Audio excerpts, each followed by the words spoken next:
Hello. नमस्कार, good morning. कैसे हैं आप? उम्मीद करता हूँ सभी जानदार, जबरदस्त, जिंदाबाद, धुमधार, खतरनाक, लल्लन टॉप होंगे। तो बच्चे पार्टी एक बार फटाफट से क्लास में जुड़ेंगे। आपको पता है आज एक नया यूनिट, एक नया चैप्टर आप पढ़ने वाले हो जिसका नाम है इंडेफिनिट इंटीग्रेशन। जी हाँ, जहाँ से आपके लगभग 3 से 4 क्वेश्चन पूछे ही पूछे जाते हैं। तो फिर तो आ जाओ फटाफट से। और देखा जाए तो ये आपके 12th का टॉपिक है, और 12th का टॉपिक है, ये आपने अच्छे से पढ़ा भी है। लेकिन फिर भी आपको बहुत सारी चीज़ें जो है ना वो यूनिक मिलने वाली हैं। यूनिक बोले तो यूनिक। और ये टॉपिक जो है ना सच में, ये टॉपिक जो है ना वो सच में आपका थोड़ा सा कैसा है, लेंदी टॉपिक है। देखा जाए तो मतलब टफ टॉपिक बोल सकते हो इसको। तो ये टॉपिक ऐसा बना कर देता है। ठीक है भैया, चलिए भाई। तो सभी को राम राम, जय हिंद, राधे राधे, भारत माता की जय। चलो भाई, बहुत बढ़िया। आ जाइए।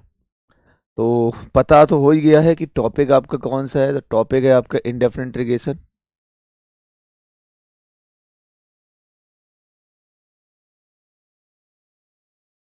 Indefinite integration.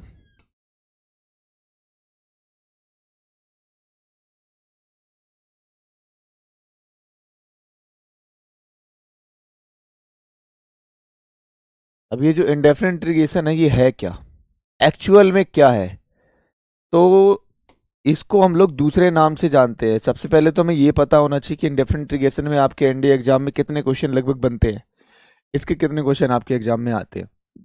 तो केवल इंडेफिनिट इंटीग्रेशन के ही केवल चार 4 से 5 क्वेश्चन आपके एग्जाम में बनते हैं। ठीक, कितने क्वेश्चन? 4 से 5। अभी डेफिनेट इंटीग्रेशन भी है, उसके भी लगभग ऐसे। तो ओवरऑल अगर देखा जाए तो टोटल इंटीग्रेशन से ना अप्रोक्सीमेट आपके 7 से 12 प्रश्न बन जाते हैं। ठीक है, समझ पा रहे हो मैं क्या बोलना चाह रहा हूं? ये तो इंडेफिनिट है, एक डेफिनेट इंटीग्रेशन आती है जिसमें लिमिट लगी होती है। तो इन दोनों में क्या है, इन दोनों में क्या है, टोटल क्वेश्चन आपके 7 से 12 या अप्रोक्सीमेट बन जाते हैं। देखो जी, इंडेफिनिट इंटीग्रेशन या इंटीग्रेशन या डेफिनेट इंटीग्रेशन, अगर ओवरऑल देखोगे जो आपका इंटीग्रेशन होता है,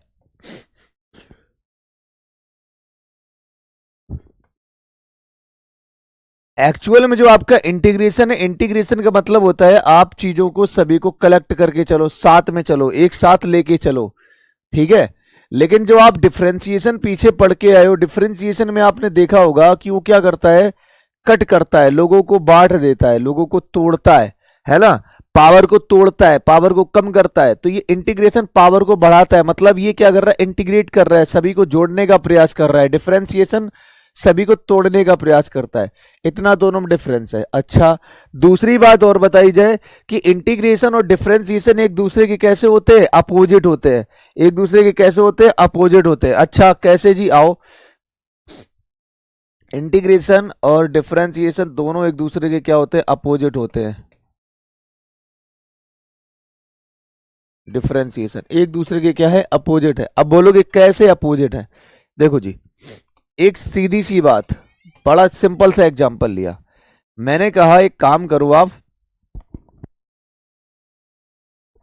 मैंने ये बोला कि इंटीग्रेट,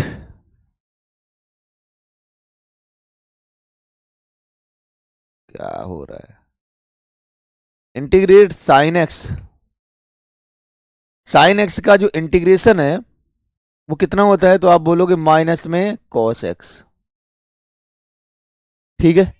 अब अगर मैं आपसे ये कह दूं कि एक काम करो, माइनस में कॉस एक्स जो आया है इसका आप क्या कर दो, डिफरेंशिएशन निकाल दो।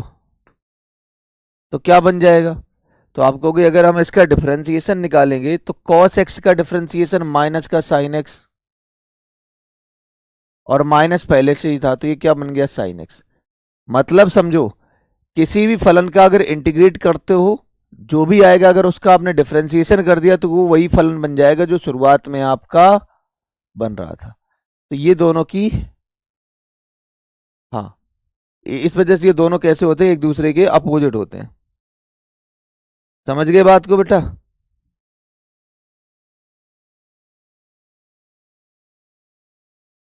चलिए, बहुत बढ़िया जी, शाबाश।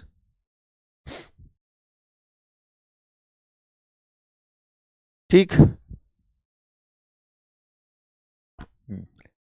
इंटीग्रेशन को एक दूसरे नाम से भी जाना जाता है, इंडेफिनिट इंटीग्रेशन को हम एक दूसरे नाम से भी जानते हैं, जिसका नाम होता है एंटी डेरिवेटिव।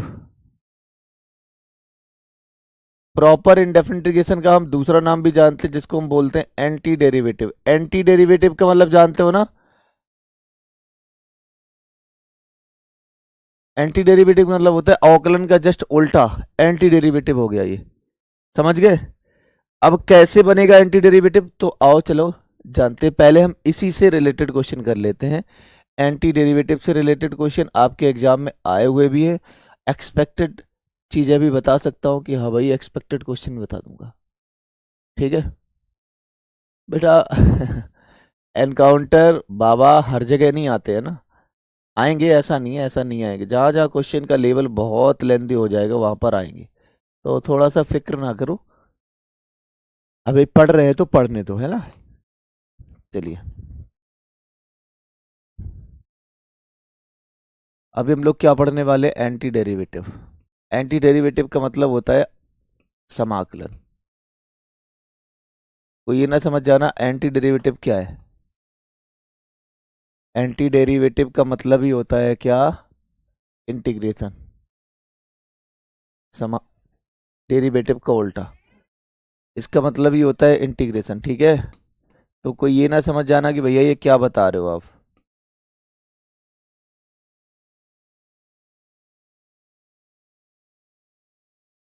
एंटी डेरिवेटिव हो या इंटीग्रेशन हो, दोनों का मतलब सेम है, ठीक है। अब आओ थोड़ा सा समझाने का प्रयास करूं आपको। जैसे मैं आपसे बोलूं integration d Y by D x sine x and d x, तो ये क्या बना कर देगा। देखो मैंने बोला था कि समाकलन और अवकलन एक दूसरे के क्या है, विरोधी है। तो जैसे आपने ये समाकलन किया होगा ना, तो ये अवकलन जो है वो कट जाएगा, काट देंगे एक दूसरे को। हाँ बात समझ में आ रही, यानी कि ये जो आपने अवकलन किया है वो अवकलन और ये समाकलन कट गया, तो क्या बचा, साइन एक्स। क्या बचेगा, आपने कहा केवल साइन एक्स बचेगा। लेकिन बच्चा याद रखना, जब भी आप किसी भी फलन का समाकलन करते हो तो आपको एक बात जरूर याद होगी, इंटीग्रेशन करने के बाद में आपका कांस्टेंट वैल्यू सी जरूर लगता है। कांस्टेंट वैल्यू सी जरूर लगता है। कांस्टेंट वैल्यू कितना लगता है, सी लग जाता है, तो प्लस में सी जरूर लगाना है। अगर इसी प्रकार से एक और क्वेश्चन देख लो आप, उसको भी देखना, समझना जरा कि अगर मैं ऐसे भी लिख दूं इसको कि चलो भाई डी डी एक्स है, डी डी एक्स है और इंटीग्रेशन है यहाँ पर sign x and d x, sine x and d x, तो फिर से ये क्या हो जाएगा, कट जाएगा। कैसे, ये आपका समाकलन अवकलन है और ये आपका समाकलन है, ठीक है। कट के कितना बनाएगा, तब भी ये आपका साइन एक्स बना लेगा और प्लस सी, क्योंकि हम इंटीग्रेशन कर रहे थे, सॉरी इंटीग्रेशन नहीं अवकलन कर रहे थे, इंटीग्रेशन तुमने बाद में किया था ना, इंटीग्रेशन फिर उसका अवकलन, तो जो बाहर होता है उसके अकॉर्डिंग बातें जाती है ना। अगर हम लोग अवकलन कर रहे हैं, बाहर अवकलन है तो अवकलन में सी नहीं लगता है, समाकलन अगर बाहर है तो इसका मतलब है प्लस सी लगेगा, ये अंतर है, समझे बेटा। जल्दी बोलो फटाफट से।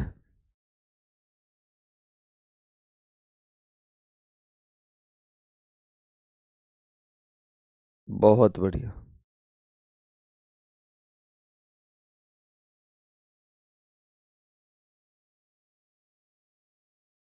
शाबाश।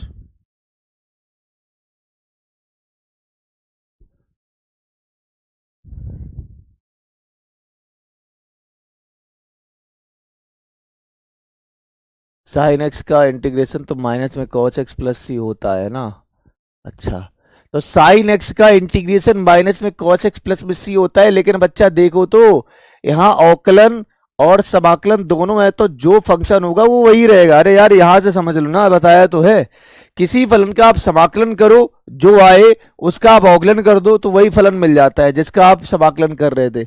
सेम प्रोसेस तो है यार, कि कोई फलन का अगर आप अवकलन करने वाले हो फिर उसका समाकलन करोगे तो वही फंक्शन मिलेगा।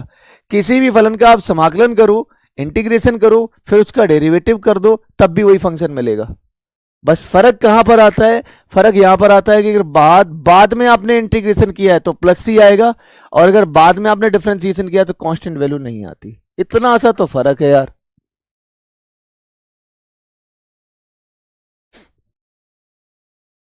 ठीक है जी।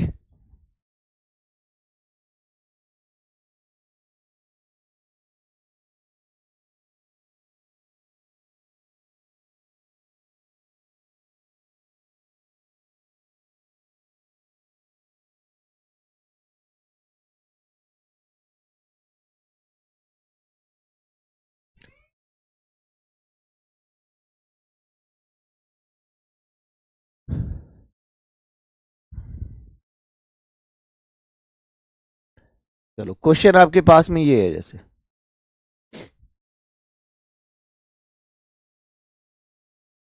ठीक है। चलो भाई बताओ, इसका जवाब बताओ जल्दी से। पता सब कुछ है तुम लोगों को, होशियार बालक हो ना इस वजह से, पता आपको सब कुछ है।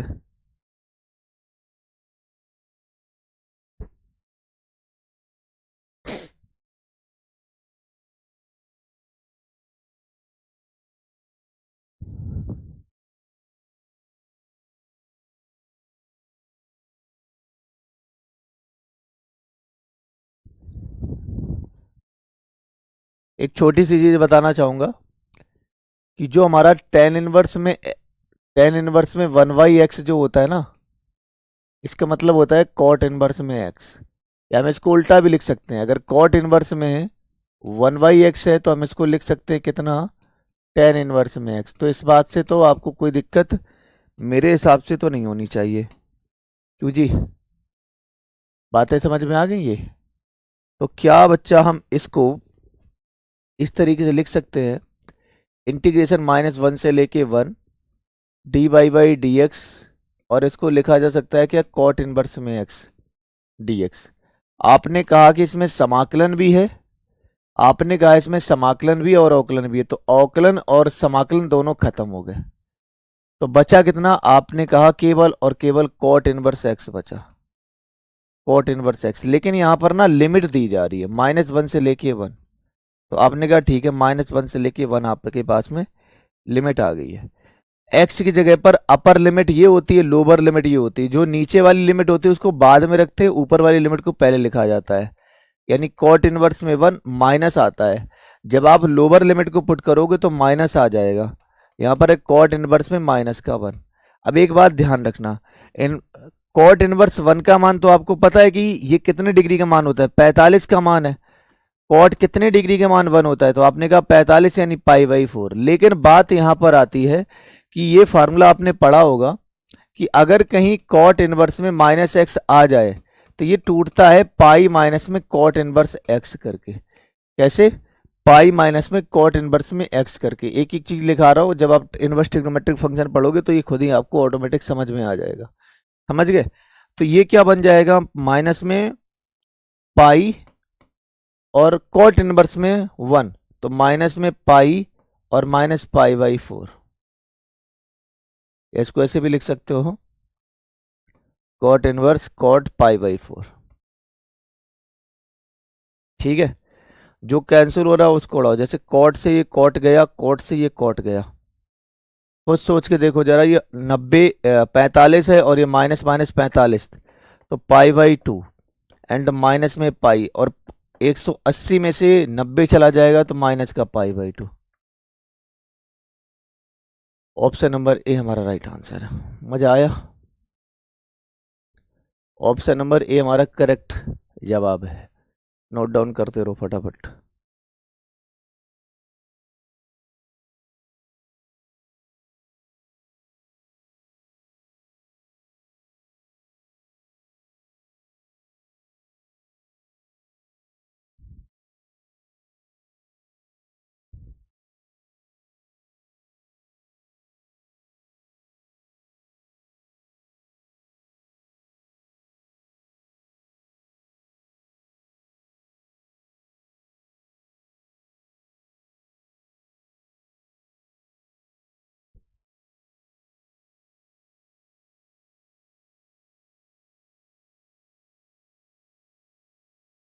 चलो,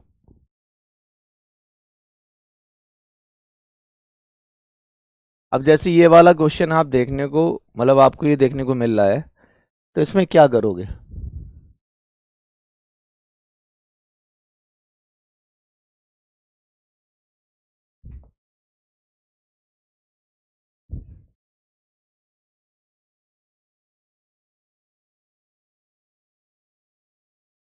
देख बेटा, थोड़ा आंखें खोल के देख, ठीक है?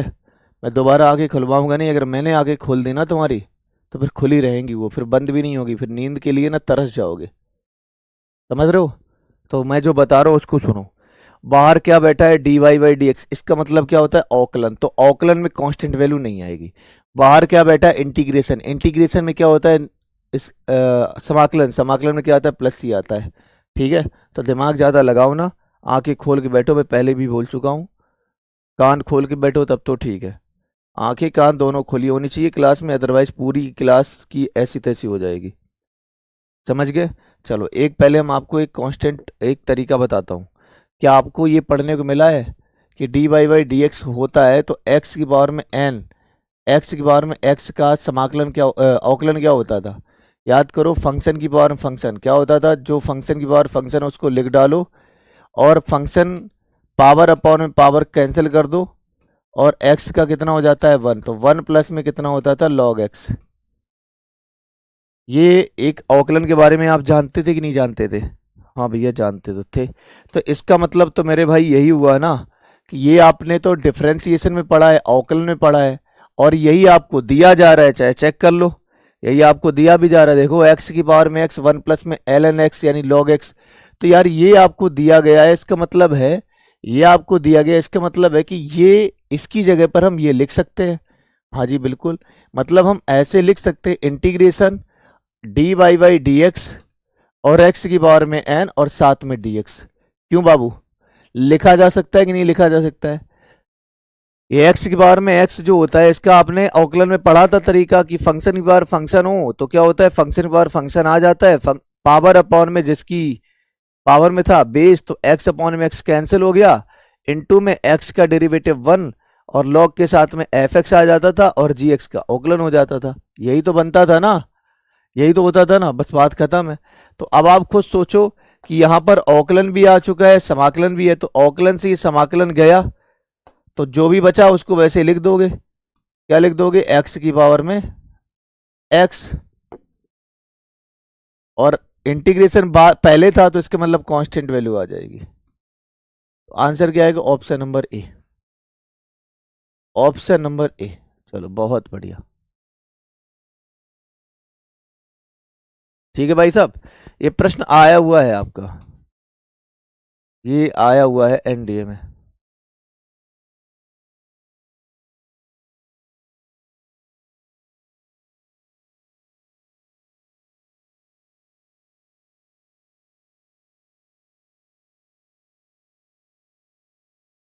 चलो जी,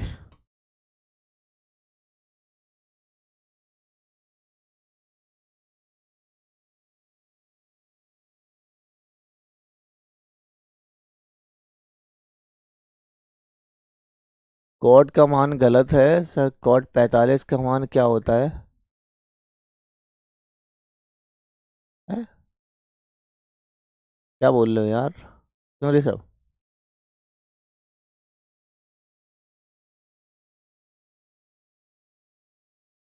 क्यों बाबू?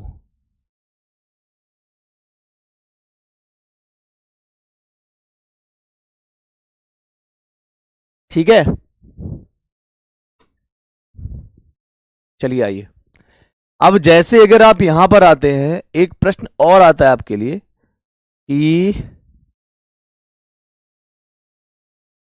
ये वाला क्वेश्चन नहीं, भौकाल है ये।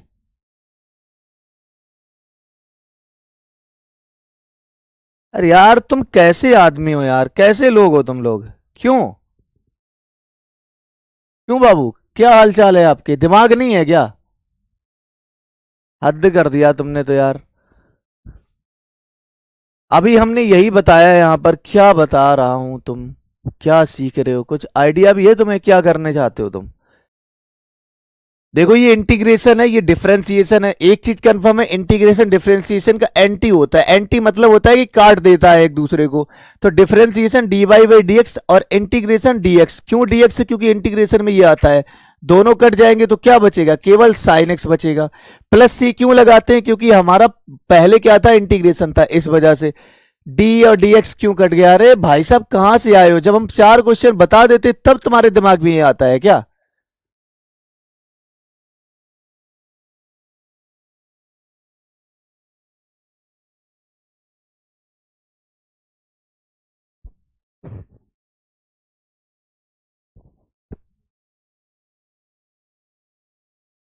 क्या यार, थोड़ा सा दिमाग को तो शांत रखो ना। अब जैसे ये प्रश्न लिखा हुआ है, अब इस क्वेश्चन पे क्या कहना चाहता है कि पहला स्टेटमेंट है कि y बराबर में log sec x प्लस में टेन एक्स है। y बराबर में log sec x प्लस में टेन एक्स है। तो आपको दिया जा रहा है कि dy बाई डी एक्स का मान sec x आता है। dy बाई डी एक्स का मान sec x आता है। क्या करना चाहते हो इसमें? पूछा क्या जा रहा है आपसे? इंटीग्रेशन। पूछा क्या जा रहा है? अंडर रूट में दो होता है तो कॉट 45 का मान होता है। अरे कहां पढ़ के आया रे गधा? क्यों? कहां पढ़ के आया? क्यों क्लास डिस्टर्ब कर रहा है? क्या इग्नोर करूं तुझे? एक तो तेरे डाउट क्लियर कर रहा हूं, क्या दिक्कत है?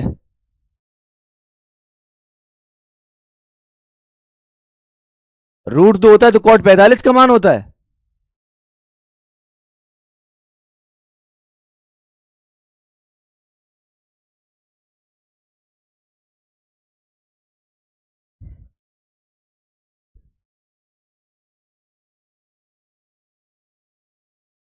इनका आप इंटीग्रेशन कर लो।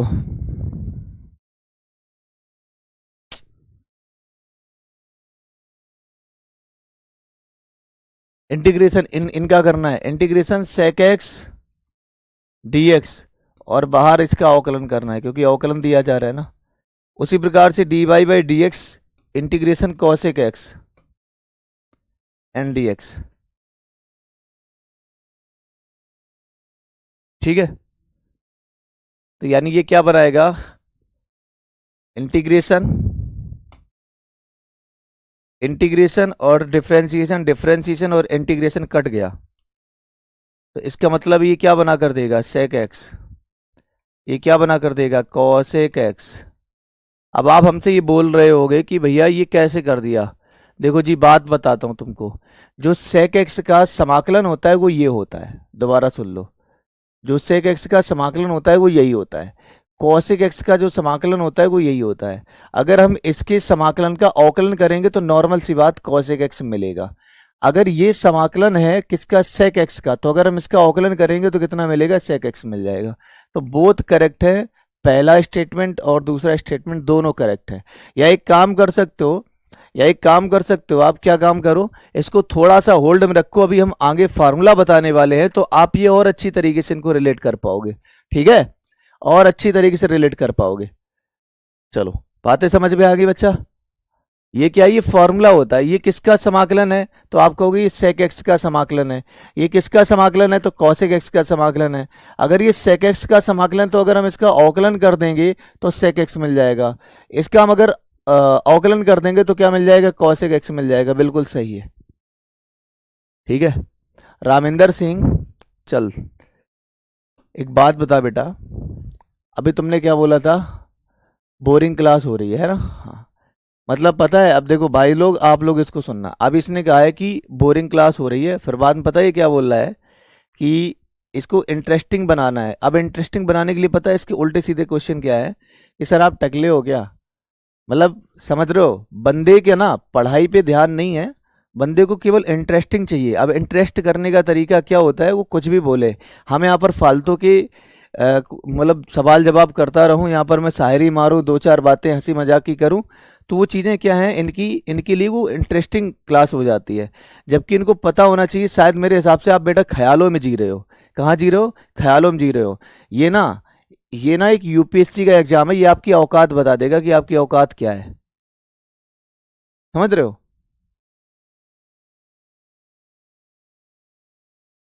तो ज्यादा बकवास करने की जरूरत नहीं बेटा, है ना? पढ़ना है पढ़ो, ना पढ़ना है तो तुरंत निकल लो। ये अपनी उस उसकी गरिमा को समझो, तुम हो क्या, तुम कर क्या रहे हो, घर वाले क्या तुमसे आस लगाए बैठे हैं।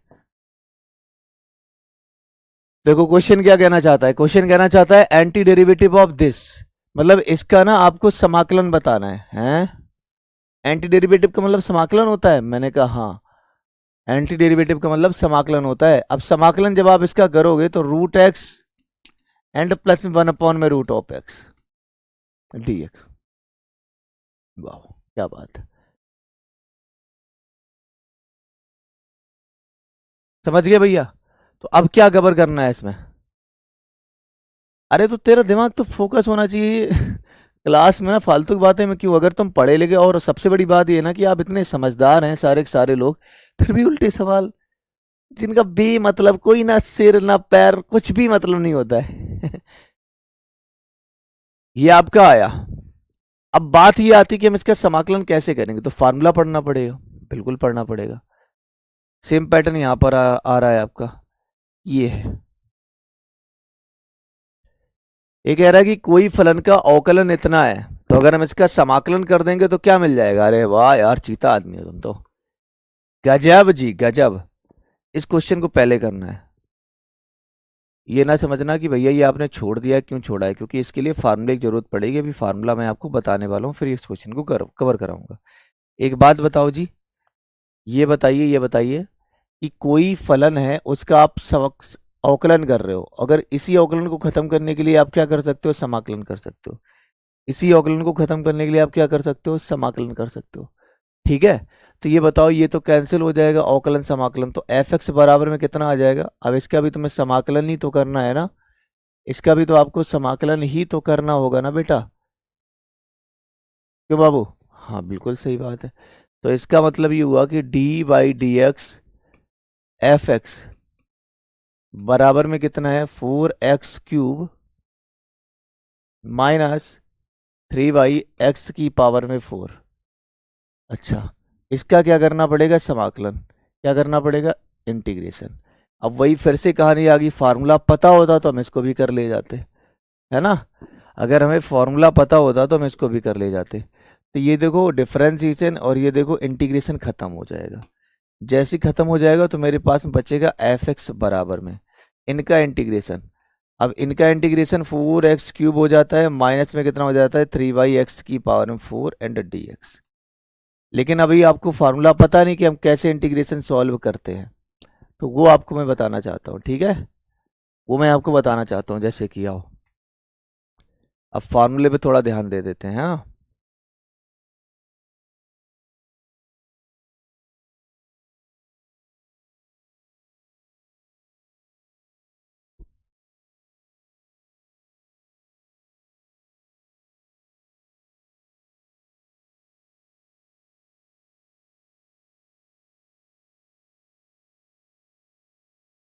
चलिए आइए, आप जानते हैं इंटीग्रेशन के फार्मूले क्या होते हैं, सुनो। ये हैं आपके इंटीग्रेशन के फार्मूले, लिख लेना, तो थोड़ा फास्ट लिखना, अगर कहीं दिक्कत आ रही तो फिर बाद में कर लेना, है ना? देखो भाई, ये क्या कहना चाहता है कि अगर x की पावर में n, x की पावर में n का मतलब है कि मान लो x की पावर में 5 हो गया, इसका आपको इंटीग्रेशन करना है। तो सिंपल शब्दों में देखा जाए तो जितनी पावर होती है ना, उसमें एक अपनी तरफ से जोड़ दिया जाता है, तो 6 हो गया, और उसी पावर को नीचे लिख दिया जाता है प्लस में c। ये इसका इंटीग्रेशन करने का तरीका है। देखो वही लिखा है, x की पावर में n है तो n में एक जोड़ दिया और पूरी पावर को अपॉन में लिख दिया, प्लस c लगा दिया, यही है। अच्छा, यहाँ पर क्या है? 1 का जो इंटीग्रेशन होता है कितना होता है? x होता है। 1/x का इंटीग्रेशन log ऑफ x होता है। 1 अपॉन में रूट एक्स का इंटीग्रेशन 2√x हो जाता है। 1 अपॉन, यहाँ पर ax होना चाहिए। 1 अपॉन ए एक्स प्लस बी का इंटीग्रेशन होता है log ax प्लस में b। लेकिन बच्चा x के साथ में a का गुणांक है, तो गुणांक हमेशा अपॉन में जाएगा। साइन x का इंटीग्रेशन माइनस में cos x का integration sine x, sec² x का इंटीग्रेशन tan x। समझ गए? तो इनको ना आप बाद में नोट कर सकते हो, कोई दिक्कत नहीं है।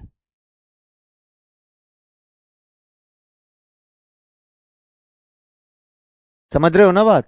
चलो, तो अब हम इस फार्मूले के माध्यम से ना जो मैंने आपको क्वेश्चन छोड़े हुए हैं उनको कवर कराता हूं। देखो जी,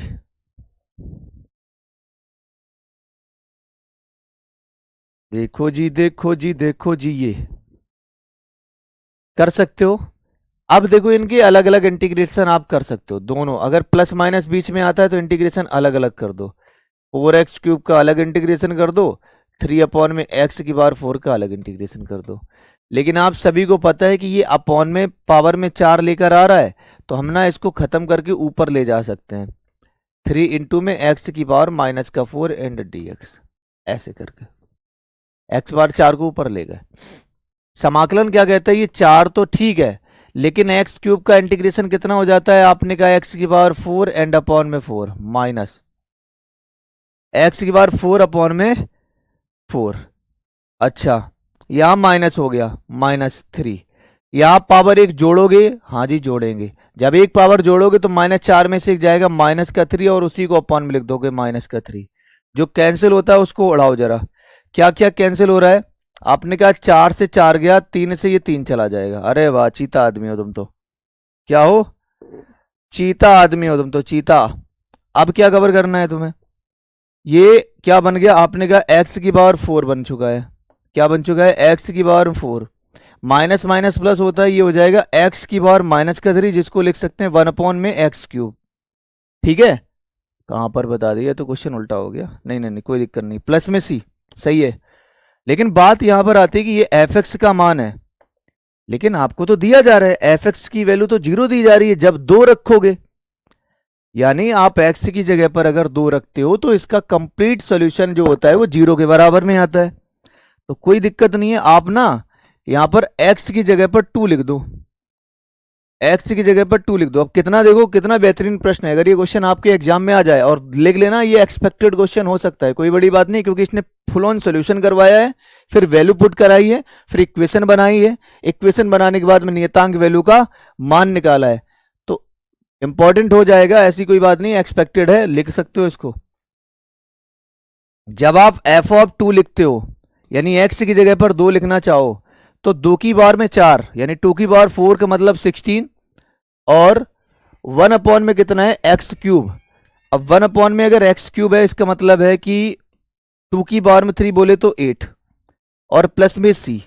लेकिन इक्वल में कितना है, आपने कहा 0। 0 क्यों लिया, क्योंकि f(2) का मान 0 है।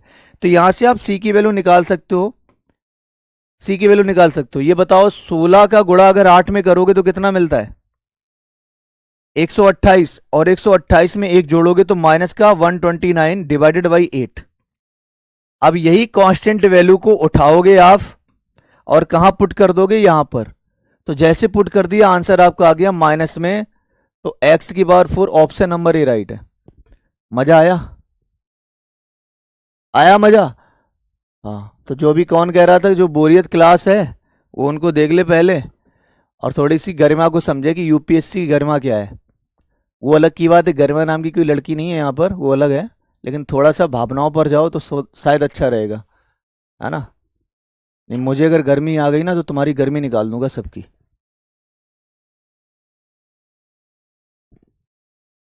और देख लो, आ भी गई है गर्मी। ऐसी भरी ठंड में अगर गर्मी आ जाए, इसका मतलब समझ जाओ कि तुम डर के रहो, बच के रहो, नहीं तो उठा उठा के पटकूंगा तुम्हें।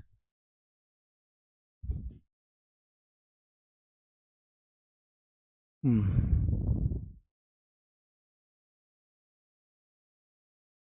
एक यार तुम ही तो हो जिससे गर्मी आ जाती है हमें, तुम्हारे बैच में पढ़ाने से। बाकी तो सब केवल मूड खराब करने आते हैं।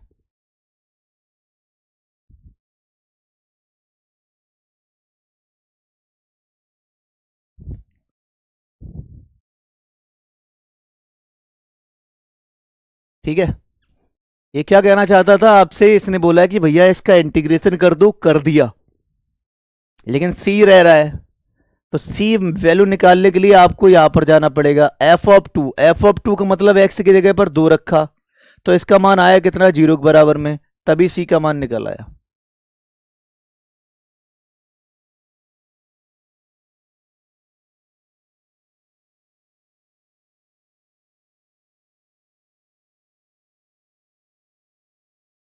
अब ये क्वेश्चन आया जैसे, इसका भी आपको समाकलन करना है, तो करो भैया।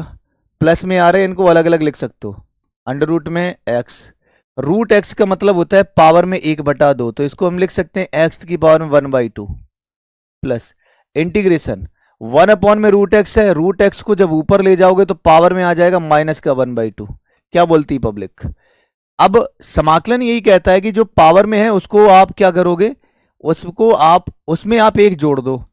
उसमें जब आप एक जोड़ोगे तो आधे में एक जोड़ोगे तो 3/2 हो जाएगा, यानी 3/2, और उसी को अपॉन में लिख दोगे 3/2 प्लस आधे में एक जोड़ोगे तो माइनस का हाफ है और प्लस में 1 है, तो एक में से आधा गया, आधा ही बचेगा, यानी ये बनेगा एक्स की बार में हाफ एंड अपॉन में हाफ। ठीक है, एंड प्लस में सी। इसको थोड़ा सिस्टमेटिक लिख दोगे तो शायद अच्छा रहेगा। इसको ऊपर ले जाओगे तो ये आएगा 2/3, एक्स की बार में 3/2, 2 पर पहुंच जाएगा तो ये आएगा 2 इंटू एक्स की बार में हाफ प्लस में सी। तो क्या हुआ? Option number c right, option number c right है।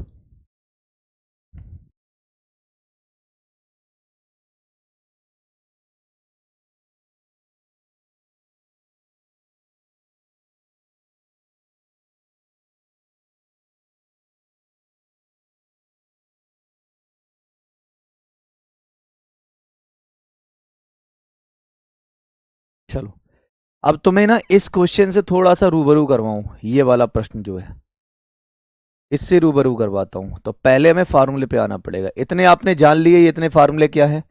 हाँ, अब आगे बढ़ते हैं।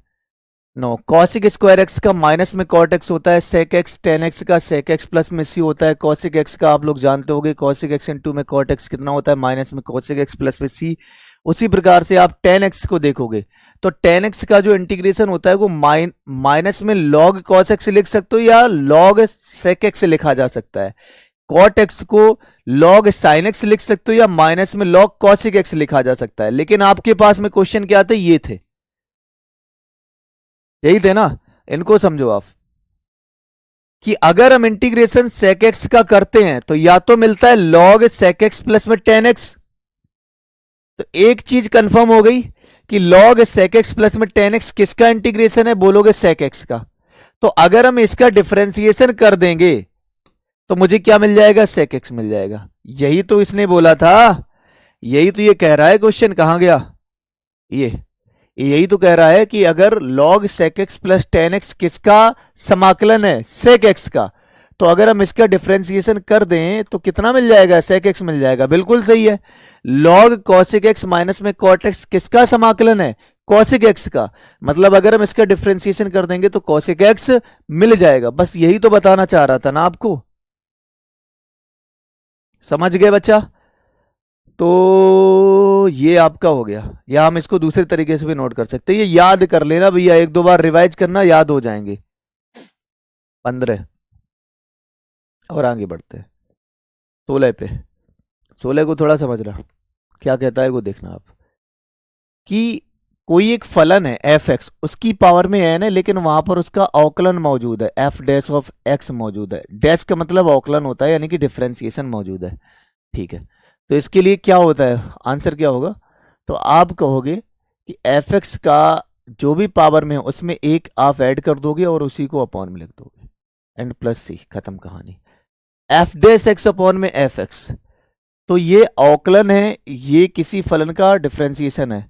तो ये कोई फलन है, उसका डिफरेंशिएशन अगर ऊपर मौजूद है तो कुछ नहीं, आंसर होगा लॉग एफ एक्स। तो जिसका डिफरेंशिएशन मौजूद होगा उसी का आंसर आएगा लॉग एफ एक्स।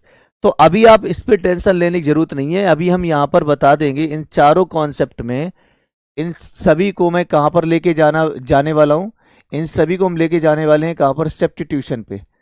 ठीक है, सब्स्टिट्यूशन पे, यानी हम प्रतिस्थापन में पढ़ेंगे। तो किसी को अगर ये लगता है कि नहीं भैया ये हमें समझ में नहीं आया है, तो बिल्कुल परेशान होने की जरूरत नहीं है उनको। ये हम सब्स्टिट्यूशन पढ़ाएंगे जब हम प्रतिस्थापन मेथड को बताएंगे। ठीक है, जब हम प्रतिस्थापन मेथड को बताएंगे तब ये समझ में आ जाएगा, परेशान होने की जरूरत नहीं है। अच्छा, यहां पर कोई दो फलन है, f1x प्लस माइनस में f2x। जैसे आपके ये दो फलन थे, ये भी दो फलन थे ना, एक ये फलन एक ये फलन, दोनों फलन के बीच में नेगेटिव है, दोनों फलन के बीच में पॉजिटिव है। है। तो अगर दो फलन कोई जोड़ में या घटाने में आते हैं तो उनका हम इंटीग्रेशन देखो अलग अलग कर लेते हैं। उनका इंटीग्रेशन हम कैसे कर लेते हैं, अलग अलग कर लेते हैं। वही अगर कोई कांस्टेंट वैल्यू ए एक नियतांक वैल्यू है और कोई एक फलन है, कांस्टेंट वैल्यू किसी फंक्शन के साथ मल्टीपल में है तो उस कांस्टेंट वैल्यू को बाहर कर लेते हैं और एफ एक्स का इंटीग्रेशन कर लेते हैं। इतना ही है, सब कुछ जी, ये सब कुछ वही आ रहा है जो आपने डिफरेंशिएशन में कवर किया था।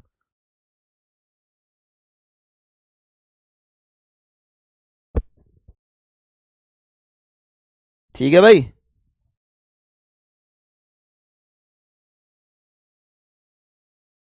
चलिए, तो ये आपका प्रश्न हो चुका है, ये आपका क्वेश्चन हो चुका है, ये आपका क्वेश्चन हो चुका है। अब हम आते हैं methods of integration. Method of integration थोड़ा समझने का प्रयास करना, समाकलन की विधियां क्या हैं। तो कुल मिलाकर की समाकलन की विधियां मैंने ये बता रखी हैं। कौन सी? ये समाकलन की विधियां मैंने ऑलरेडी बता रखी, ये वाली विधियां हैं। तो आप चाहो तो इसको उठाओ और कहाँ पर लेके जाओ, मेथड ऑफ इंटीग्रेशन पे लेके चले जा सकते हो। समझ गए? मेथड ऑफ इंटीग्रेशन पे लेके जा सकते हो इस जगह पर। ये मेथड ऑफ इंटीग्रेशन जो है वो ये है। समझ गए बच्चा? या इसको वहीं रहने दोगे तो कोई दिक्कत ऐसी नहीं है, क्योंकि आप होशियार बालक हैं। तो मेथड ऑफ इंटीग्रेशन में क्या है, एक आधा कॉन्सेप्ट रह गया होगा वो अलग की बात है, बस उसी को हमें लिखना है यहाँ पर। ठीक है? जैसे अब आप कभी कभी ये सोचते हो कि हमें सर कैसे पता चलेगा कि हम इंटीग्रेशन कर पाएंगे, हम इंटीग्रेशन नहीं कर पाएंगे किस फलन का, जब फ्रैक्शनल पे हो, यानी कोई फलन ऊपर होगा कोई फलन नीचे होगा। अब हमें कैसे पता चलेगा कि भैया हम इसका इंटीग्रेशन कर सकते हैं कि नहीं कर सकते हैं? अच्छा, एक फलन, इसके ना दो टाइप के क्वेश्चन बनते हैं, सुनते जाना बड़े ध्यान से, बड़े ध्यान से सुनना, बड़े ध्यान से बेटा। कि दो टाइप के प्रश्न बनते हैं कि कोई एक फलन न्यूमरेटर में होगा और कोई एक फलन डिनोमिनेटर में होगा। जब कोई दो फलन दिए जाते हैं और उसका इंटीग्रेशन पूछा जाए, क्या पूछा जाए उसका, उसका इंटीग्रेशन पूछा जाए, तो कैसे करोगे आप? बच्चे ना ये दो केस पे डिपेंड करता है, दो केस पर निर्भर करता है। कैसे जी? ये दो केसों पे निर्भर ऐसे करता है कि अगर अगर अगर अगर मगर लेकिन, अगर मगर लेकिन, पहला कॉन्सेप्ट इसका ये है कि अगर हम पावर ऑफ एफ एक्स के बारे में बात करें, यानी अंश की अधिकतम घात, या मैं ये बात कर दूं पावर ऑफ जी एक्स या पावर ऑफ एफ एक्स लिख दो, कोई दिक्कत नहीं है। अंश की अधिकतम घात, यहां पर लिख सकते हो पावर ऑफ, पावर का मतलब घात, पावर ऑफ जी एक्स। ठीक है? इसको लिख सकते हो पावर ऑफ जी एक्स। अब यहां से सब कुछ समझने वाली बातें हैं वो देख सकते हो आप। आपको कब मतलब हम समाकलन कर सकते हैं, हालांकि समाकलन तो दोनों तरीके से हो जाएगा, लेकिन एक में ज्यादा मशक्कत करनी पड़ती है, एक में कम। शायद आपने पढ़ा होगा ट्वेल्थ में कि आओ जरा इसको ना पार्शियल फ्रैक्शन करके देखें। पार्शियल फ्रैक्शन यानी कि जिसको आप बोलते हो क्या बोला जाता है आपको, हिंदी क्या होती है इसकी?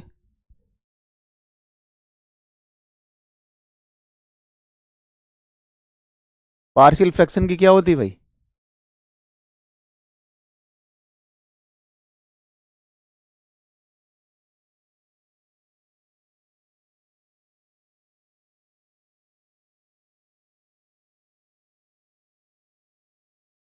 हम्म, एक तो चलो कोई नहीं, मैं बताता हूं अभी। अब ये दो तरीके से सॉल्व होगा। अगर अंश की अधिकतम घात ज्यादा है और मान लो अंश की अधिकतम घात हर से कम है, तो इस टाइप के फलन को हम लोग क्या बोलते हैं, इस टाइप के फंक्शन को बोला जाता है इम्प्रॉपर फंक्शन। इस टाइप के फलन को हम लोग क्या बोलते हैं, इम्प्रॉपर फंक्शन। क्या बोला जाता है बेटा? Improper, improper function. ये जो इम्प्रॉपर फंक्शन होता है इसका मतलब है कि आप ना इसमें यूज करते हो पार्शियल फ्रैक्शन का, पार्शियल फ्रैक्शन का, पार्शियल फ्रैक्शन का खंडशः समाकलन। ठीक है?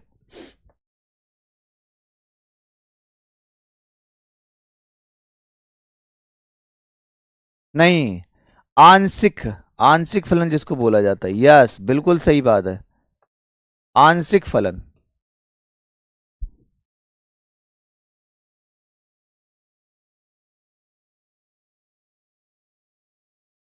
आंशिक फलन से होता है ये। लेकिन अगर कहीं ये पावर ऑफ फंक्शन यानी अंश की अधिकतम घात हर की अधिकतम घात से ज्यादा हो, तो इस टाइप की फलन को हम लोग क्या बोलते हैं, इस टाइप की फलन को हम लोग बोलते हैं प्रॉपर फंक्शन। क्या बोला जाता है, प्रॉपर फंक्शन। तो प्रॉपर फंक्शन में क्या होता है मेरे भाई, प्रॉपर फंक्शन में क्या होता है, प्रॉपर फंक्शन में आप डायरेक्टली इंटीग्रेशन कर सकते हो। प्रॉपर फंक्शन में आप इंटीग्रेशन डायरेक्टली कर सकते हो। ये इजी है, ये हार्ड, ये इजी है, वो हार्ड। ठीक है बेटा, हाँ, बिल्कुल।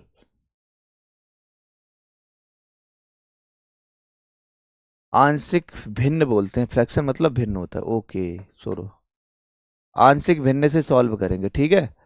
आंशिक भिन्न से बोलते हैं इसको, पार्शियल का मतलब आंशिक भिन्न। तो ये सबसे आखिरी में पढ़ने वाले हो।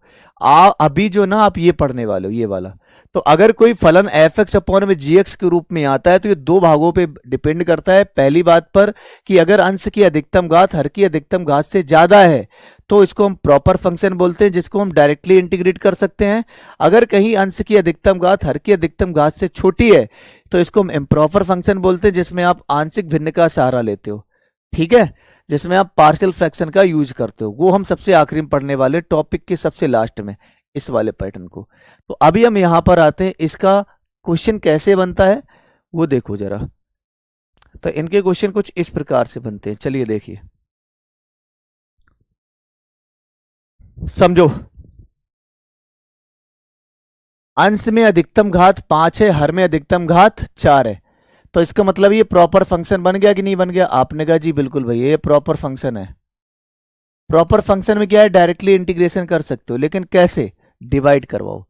पहले आप इसका इसमें डिवाइड करवाओ, यानी कि एक्स की पावर 5 में एक्स की पावर 4 का डिवाइड करवा दो, माइनस 2 अपॉन में एक्स की पावर 4 का डिवाइड कराओगे, फिर इसके बाद में इसका समाकलन करोगे। ये पावर 4 है, ये पावर 5 है, कट जाएगी, यहां पर एक्स बचाएगा। ये 2 को हमने बाहर कर दिया और एक्स की पावर 4 को ऊपर ले जाओगे तो एक्स की पावर माइनस का 4 dx आ जाएगा। अब अगर हम बात करते हैं एक्स का, तो एक्स का जो समाकलन है वो हो जाएगा एक्स स्क्वायर बाई 2 माइनस में 2। एक्स की पावर -4 है, तो इसमें एक पावर जोड़ोगे तो माइनस का 3 आ जाएगा, उसी को अपॉन में लिख सकते हो। समझ गए ना भाई? तो आंसर कितना आया? तो आपने कहा एक्स स्क्वायर बाई 2 और माइनस माइनस प्लस में 2/3, 2/3 और एक्स क्यूब को अपॉन में ले जाओ तो ये हो जाएगा एक्स क्यूब एंड प्लस में 3, नंबर प्लस में सी। तो आंसर क्या बन गया आपका? X square by 2 2/3 x cube. Option number ए आपका राइट आंसर। समझे बेटा? चलो जी, बढ़िया बात है, समझ गए अगर तो।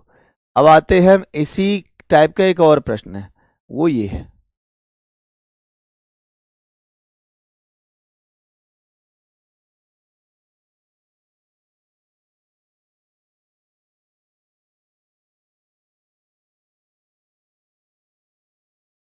बोलो भाई।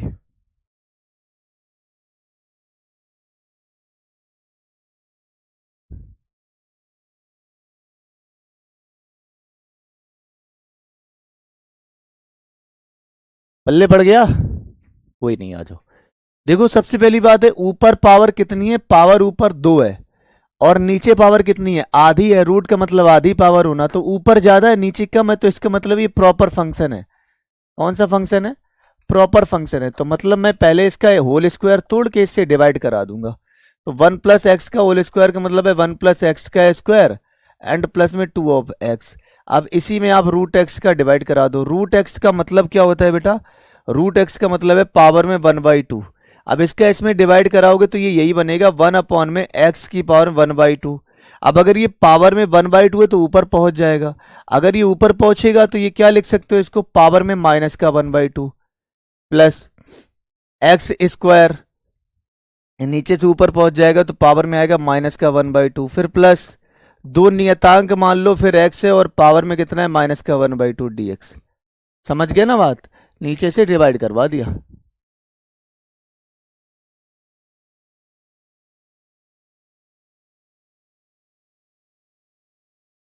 ओके बच्चा, चलो बढ़िया। अब क्या करना है, इनके इंटीग्रेशन करने हैं। पावर में माइनस का 1/2 है, एक ऐड करोगे तो एक में से आधा चला जाएगा, तो आधा बचेगा 1/2, उसी को अपॉन में लिख दो प्लस। मल्टीप्लीकेशन में पावर जुड़ती हैं तो दो में से आधा चला जाएगा, तो 3/2 बचेगा। कितना बचेगा? 3/2। समझ रहे हो ना बात? तो 3/2 में अगर आप एक ऐड करते हो, सुनते जाना, अगर दो में से आधा चला जाएगा तो 3/2, और 3/2 में अगर 1 ऐड करोगे तो 5/2 आएगा। आएगा, बस यही काम करना है। तो इसमें हो जाएगा x की पावर में 5/2 और उसी को अपॉन में लिख देना है 5/2। प्लस दो नियतांक है, गुणा में घातें जुड़ती हैं, इधर एक है इधर आधा है, एक में से आधा गया आधा बचेगा, और आधे में एक जोड़ दोगे तो 3/2, उसी को अपॉन में लिख दोगे 3/2। समझ गए बच्चा?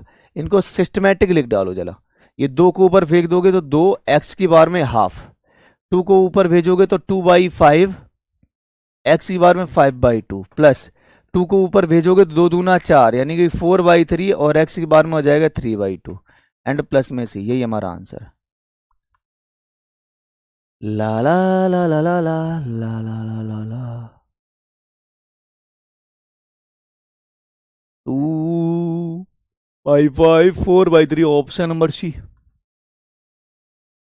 हाँ, फिर तो डिवाइड हर एक में होगा ना, डिवीजन तो फिर हर एक में होगा ना बच्चा।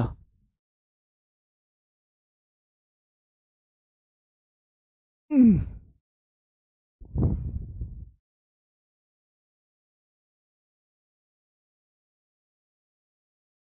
ये वर्कशीट हटेगा नहीं ना? मतलब क्या बोल रहे हो यार? क्यों रजत? क्या वर्कशीट हटेगा नहीं? जो अपलोड हुई है वर्कशीट, वो नहीं, वो नहीं हटेंगी, नहीं हटेंगे बेटा, परेशान ना हो। आज अभी अभी वर्कशीट और दो आपकी अपलोड हो जाएंगी, डेरिवेटिव की और एप्लीकेशन ऑफ डेरिवेटिव की, दोनों अपलोड हो जाएंगी अभी। जैसे कल आपकी दो वर्कशीट अपलोड हुई थी ना, लिमिट एंड कंटिन्यूटी डिफरेंशियबिलिटी की, उसी प्रकार से अभी हो जाएंगी। चिल।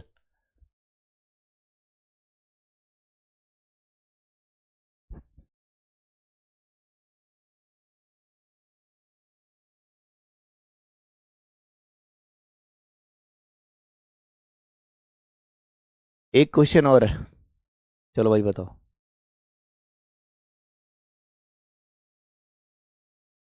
ये कहना चाहता है साइन स्क्वायर एक्स माइनस में कॉज स्क्वायर एक्स अपॉन में sine square x cos square x d x is equals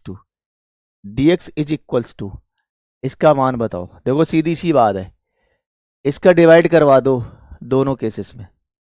तो अगर दोनों में हमने डिवाइड कराया, एक तो साइन स्क्वायर एक्स अपॉन में हो जाएगा साइन स्क्वायर में एक्स, इंटू में कॉज स्क्वायर में एक्स, फिर माइनस, फिर कॉज स्क्वायर एक्स में डिवाइड करवा दो, साइन स्क्वायर एक्स इंटू में cos square x d x. Cancel हो रहा, उड़ाओ जरा, ये उड़ गया और ये उड़ गया, उड़ गया सो उड़ गया, उड़ गया, तो 1 अपॉन में कॉज स्क्वायर एक्स का मतलब हो जाएगा सेक स्क्वायर में x d x. 1 upon sine square x का मतलब हो जाएगा मेरे भाई ये कॉसेक स्क्वायर में एक्स डी एक्स। अच्छा ये बताओ सेक स्क्वायर एक्स का कितना होता है? आपने कहा 10x होता है समाकलन। कॉसिक स्क्वायर एक्स का कितना होता है? आपने कहा कॉट एक्स होता है, लेकिन माइनस में कॉट एक्स आता है, तो ये माइनस में कॉट एक्स बना कर देगा। समझ गए? और लास्ट में प्लस सी तो होना ही, तो आंसर आपके पास में आया 10x माइनस माइनस प्लस में cot of x and plus में सी, तो 10x plus cot x plus c, option number a, option number a, option number ए।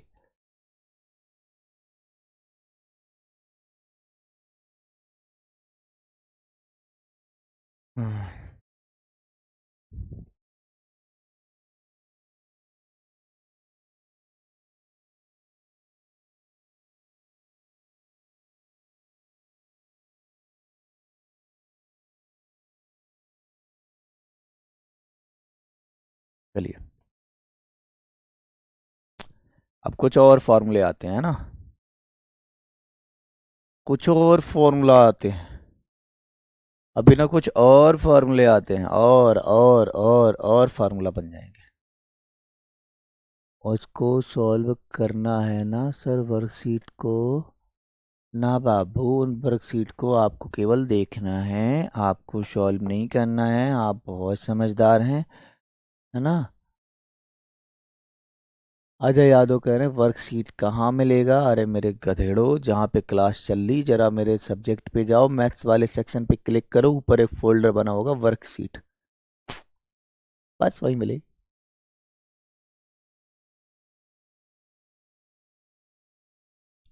फिर आपने लिमिट की वर्कशीट दी है, उसमें 20, 27, 26 का आंसर गलत है। ठीक है, मैं चेक करता हूँ।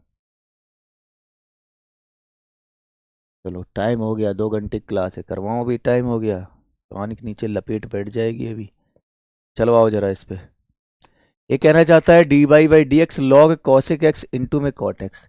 इसका अगर आप अवकलन करते हो तो कॉसिक एक्स आता है, और कॉसिक एक्स का अगर आप समाकलन करते हो तो यही आता है। ये अभी आप पढ़ के आए हो, जी हाँ पढ़ के आए हैं। साइन इनवर्स में एक्स अपॉन है, साइन इनवर्स एक्स का अगर आप अवकलन करते थे तो 1 अपॉन में अंडर रूट ए स्क्वायर माइनस एक्स स्क्वायर आता था। लेकिन अगर आप इसी का समाकलन कर दोगे तो साइन इनवर्स में एक्स अपॉन ए आ जाए। अरे क्या बात है, दोनों एक तीर से दो निशाने बना रहे हो। ठीक है, कॉस इनवर्स एक्स अपॉन ए, कॉस इनवर्स एक्स का अवकलन क्या होता था, माइनस का 1 अपॉन में अंडर रूट ए स्क्वायर माइनस का एक्स स्क्वायर।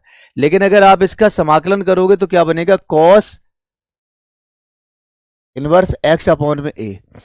1 अपॉन में 8 टेन इनवर्स एक्स अपॉन ए का समाकलन क्या होता, अवकलन क्या होता था, 1 अपॉन ए स्क्वायर प्लस एक्स स्क्वायर। अगर आप इसका समाकलन कर दोगे तो 1/8 टेन इनवर्स एक्स अपॉन ए हो जाएगा। मतलब एक दूसरे के दोनों मैंने बता रखे हैं, इधर आपका अवकलन है, इधर आपका समाकलन है।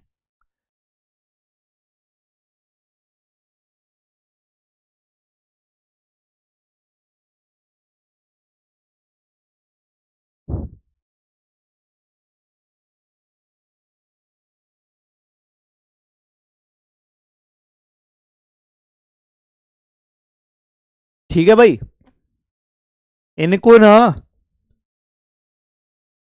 थोड़ा रिलेट करके पढ़ना तो अच्छा रहेगा। डिफरेंशिएशन के फार्मूले और आपके इंटीग्रेशन के फार्मूले तो बहुत आसान हो जाएंगे। हम्म।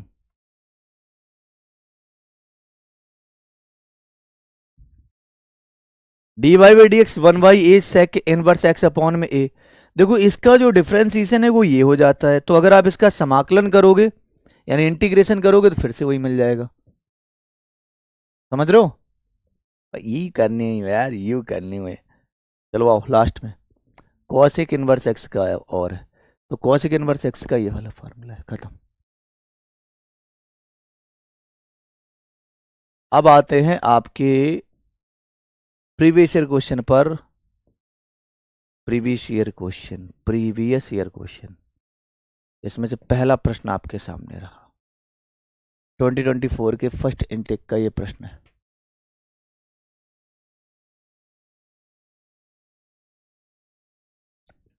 वो याद कर पाना तो याद कर लेना फार्मूले को, लेकिन मैं बता रहा हूँ आपसे एक, अगर मैं, मेरा एक्सपीरियंस जो कह रहा है, इतने दिन से पढ़ा रहा हूँ, इतने एग्जाम निकाले हैं मैंने, तो उसके आधार पे मैं बता रहा हूँ कि ये फार्मूले इंटीग्रेशन, देखो दो दो टॉपिक ऐसे होते हैं जहाँ पर आपको सच में दिक्कत आती है।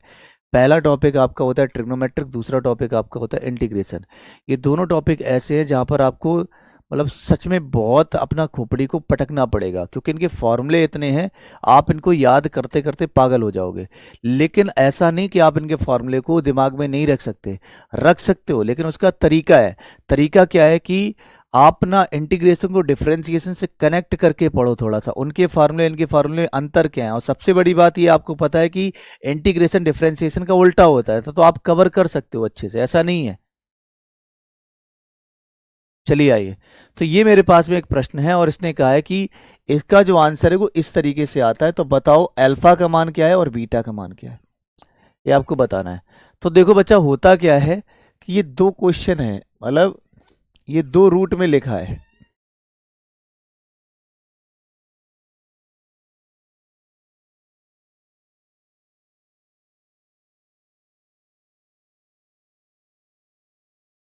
चलिए भाई, ये दो फंक्शन अलग अलग रूट में लिखे हुए हैं, ठीक है। अगर ये फंक्शन अलग अलग रूट में लिखे हैं तो इनका ना क्या कर दो, रेशनलाइजेशन कर दो, परमीकरण कर दो। तो इसका मतलब है कि अगर माइनस का साइन है तो ऊपर किसका गुणा कर दो, √x+1 एंड प्लस √x-1 का। तो अगर आपने इसमें मल्टीप्लीकेशन कराया है, अगर आपने इसका मल्टीप्लीकेशन कराया है प्लस साइन का, तो फिर तो बेसिक सी बात हो गई ना। अरे यार गड़बड़ कर दिया, इसका ना कलर चेंज करना चाहिए था। मैं इसका रेशनलाइजेशन करता हूँ। रेशनलाइजेशन क्या होता है, माइनस का प्लस कर देना है बस।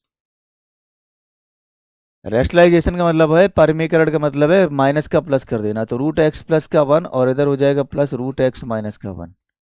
ठीक है, एन डी एक्स। यहाँ तो 1 छुपा ही था आपका। रेशनलाइजेशन किया नहीं, आंसर आपका आया नहीं। ऊपर वाला पैटर्न तो ऐसे ही बनेगा, एक्स प्लस का 1 एंड प्लस में रूट एक्स माइनस का 1। इनका देखो, ये a माइनस का भी है, ये a प्लस भी है, तो x प्लस 1 का होल स्क्वायर यानी x प्लस का 1 माइनस x माइनस 1 का होल स्क्वायर, तो रूट खत्म हो जाएगा, तो ये बनेगा x माइनस का 1। समझ गए बात? बिल्कुल समझ गए, कोई दिक्कत? मैंने कहा नहीं। तो इंटीग्रेशन, ये तो रूट एक्स प्लस का 1 आ रहा है, समझना। इंटीग्रेशन रूट एक्स प्लस का 1 आ रहा है, लेकिन अपॉन में कितना बन रहा है? तो आप कहोगे ये एक्स ही एक्स गया, लेकिन माइनस माइनस प्लस 1 और प्लस 1 यानी 2 बन गया। ठीक है, माइनस में कितना हो जाएगा, रूट एक्स माइनस का 1 डिवाइडेड बाई 2 dx। एक काम करो, दो नियतांक वैल्यू है, बाहर फेंक के मारो इसको। दो नियतांक वैल्यू है, बाहर फेंक के मारो, तो 1/2 हो जाएगा। और रूट एक्स का मतलब इस रूट वाले का इंटीग्रेशन कितना होता है? रूट का इंटीग्रेशन कितना होता है बताया ना अभी? अभी अभी बताया था। रूट का इंटीग्रेशन कितना होता है, इसका मतलब है पावर में 1/2, तो एक जोड़ दिया जाता है। जब एक जोड़ोगे तो ये हो जाएगा एक्स प्लस 1 की पावर में 3/2, और उसी को अपॉन में लिख दोगे 3/2। फिर क्या है, बीच में माइनस का साइन है।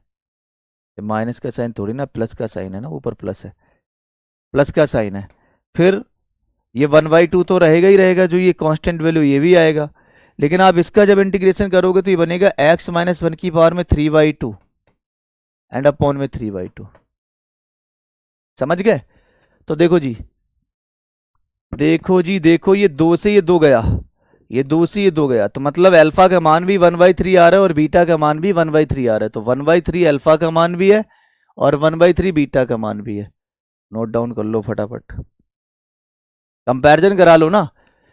अल्फा किसके साथ में, x प्लस 1 की पावर 3/2, तो अल्फा का मान कितना हो जाएगा 1/3, बीटा का मान 1/3। समझ गए? ओके, सेम अल्फा का मान भी है और बीटा का मान भी है, सेम सेम आ रहे हैं, कोई दिक्कत नहीं है। नोट देखो,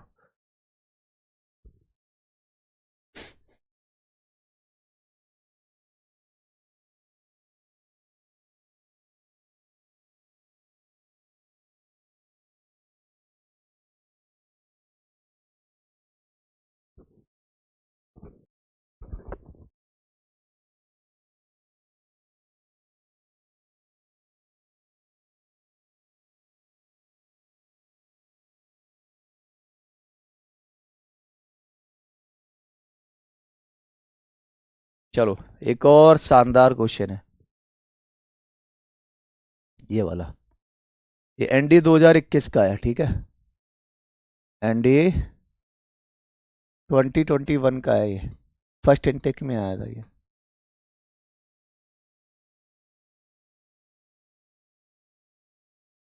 चलिए देखिए, सबसे पहले मैं आपको कुछ बताना चाहता हूं, तो आप सभी को ये पता होगा कि जो सेक स्क्वायर थीटा होता है वो होता है 1 प्लस में टेन स्क्वायर थीटा के बराबर में। समझ गए? जी बिल्कुल समझ गए। दूसरी बात,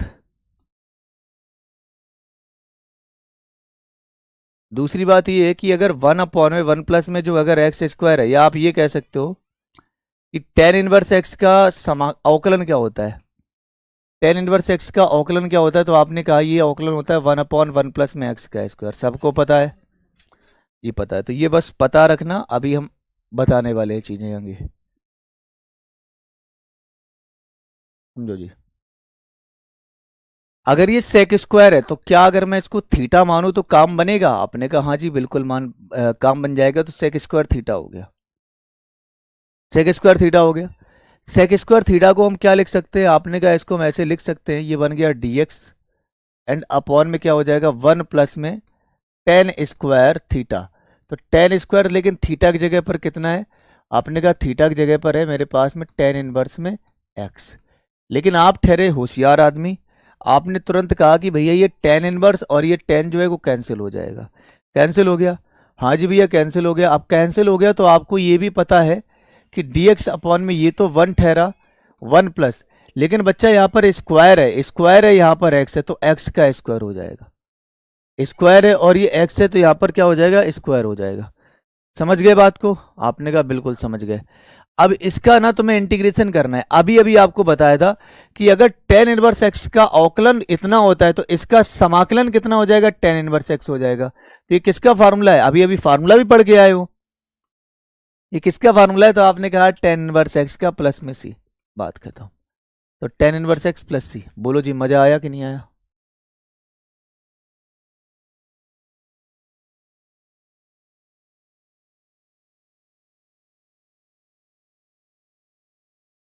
अभी ना, अभी आप थोड़ा पागल ना बनो, मैं बता रहा हूँ। इंटीग्रेशन वो टॉपिक है जहां पर आपके ना शॉर्टकट काम भी ना करेंगे। शॉर्टकट लिमिटेड क्वेश्चन में ही काम करते हैं, ठीक है।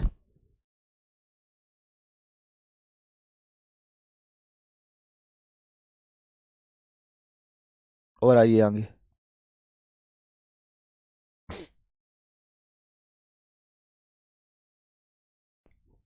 अब जैसे ये वाला क्वेश्चन है आपका,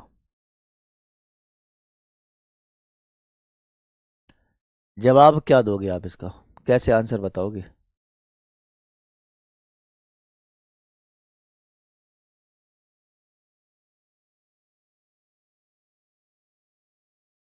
चलो आओ, थोड़ा सा आपको बताने का प्रयास करता हूँ। ये भी एनडीए का ही ये प्रश्न है, ठीक है।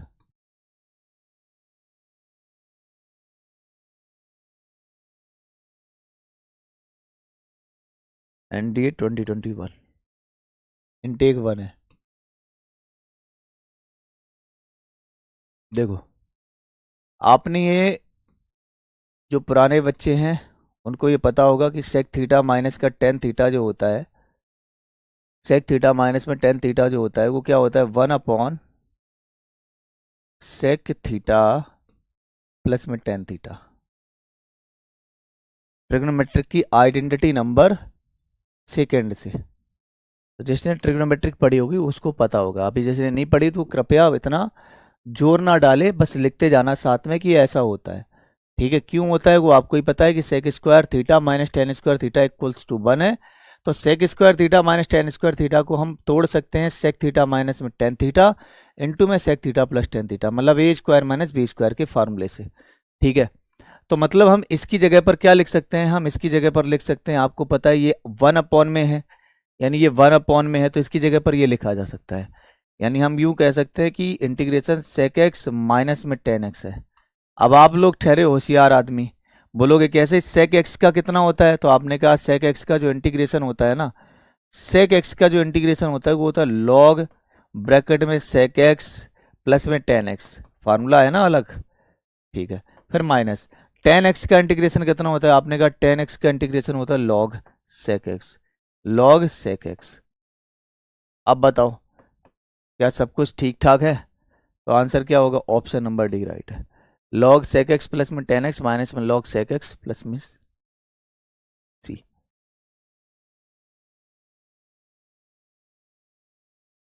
नहीं, अगर मान लो यहां पर पावर में तीन भी होता, यहाँ पावर में चार भी होता, तब भी पावर चार हो जाता। मतलब हम तो केवल टेन से टेन काटेंगे, स्क्वायर थोड़ी ना कटेगा, स्क्वायर तो एक्स की पावर में जाएगा ही जाएगा, ठीक है।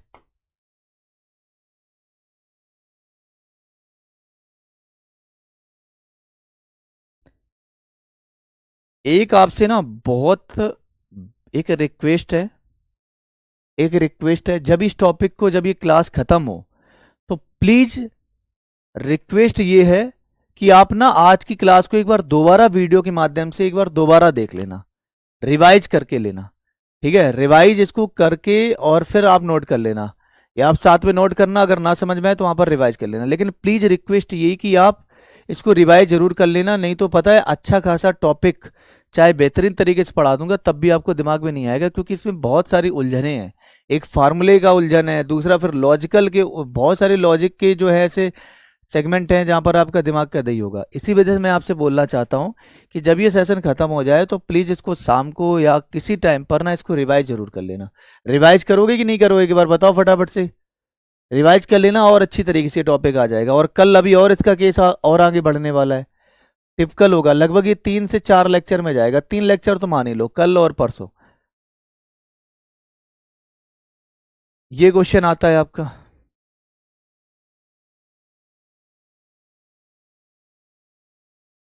ये भी क्वेश्चन आपका एनडीए में ही आया हुआ है। एनडीए PYQ है बेटा। अब मुझे ये ईयर नहीं पता है कब का है, लेकिन PYQ है ये। इसको करने से पहले मैं आपको कुछ लॉग की प्रॉपर्टी बताना चाहता हूँ। जैसे याद रखना, कभी भी ई की पावर में अगर लॉग आता है और बेस में अगर ये और यहाँ पर कुछ भी लिखा हो, में नहीं फर्क पड़ता क्या लिखा है, तो इसका मान क्या हो जाएगा। ठीक है, इसका मान क्या हो जाएगा। या कभी भी ऐसा लिखा हो कि लॉग यहाँ पर भी वेरिएबल में भी ई हो और बेस में भी ई हो, तो इनका मान क्या होगा, एक। याद रखना कि जो भी बेस में हो लॉग की, लॉग में मान लो बेस में ई है, अगर हम उसी को उसकी पावर में ऐड करते हैं तो इसका मान 1 हो जाता है। क्या हो जाता है, 1 हो जाता है।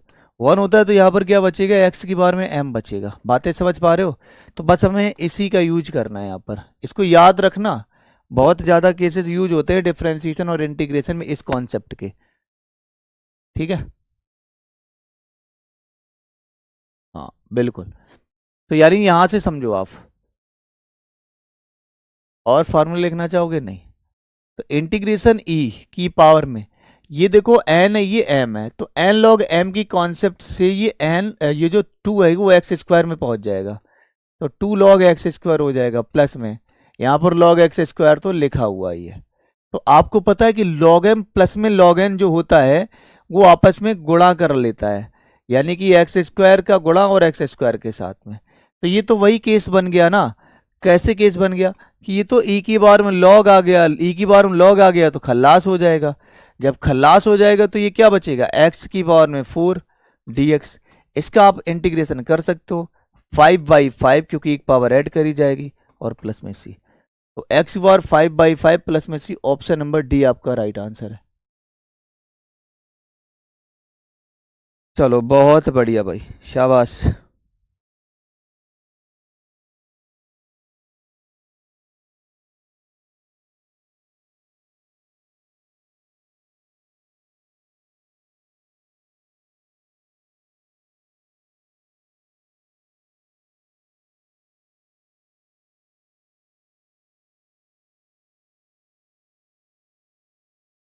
ठीक है बच्चा, चलिए।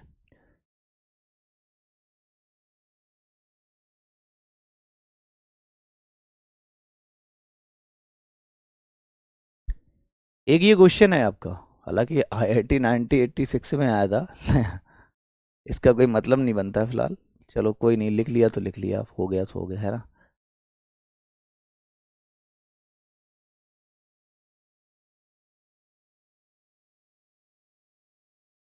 क्या दिक्कत आ रही है बेटा।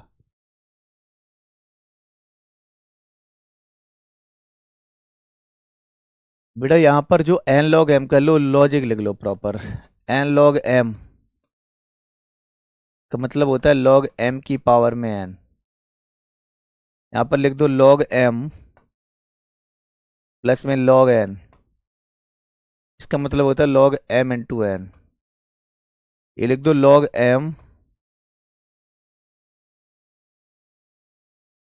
लॉग एम माइनस में लॉग एन, इसका मतलब होता है लॉग एम अपॉन में एन।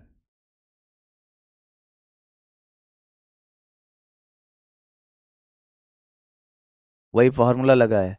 यहाँ पर ये 2 लॉग एक्स है ना, तो ये एन लॉग एम है, तो 2 पावर में पहुंच जाएगा लॉग एक्स स्क्वायर, तो ये बन जाएगा लॉग एम प्लस में लॉग एन, दोनों का मल्टीपल हो गया।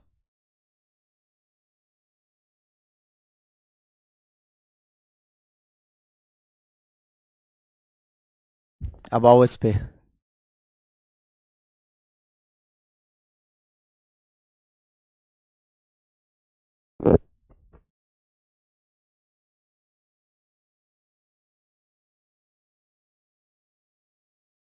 चलिए देखिए, इसको फार्मूले में तोड़ना पड़ेगा। सबसे पहली बात तो ये कि क्या हम इसको लिख सकते हैं, 8 को लिख सकते हैं क्या, एक्स साइन की पावर में 4। चलो मैं यहाँ पर लिख के बताता हूँ।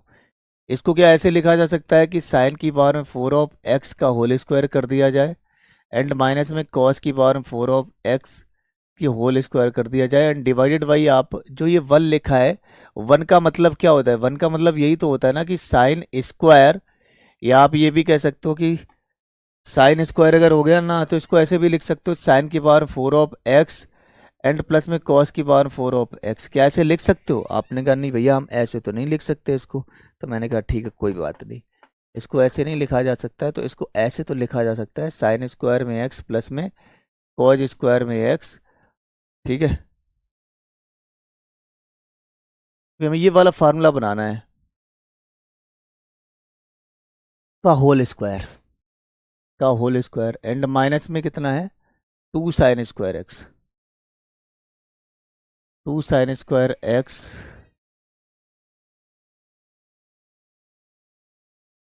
हाँ ठीक है, 2 sin स्क्वायर में एक्स और इंटू में कॉज स्क्वायर में एक्स dx। कैसे बना, कहाँ से आया, वो समझ लो आप।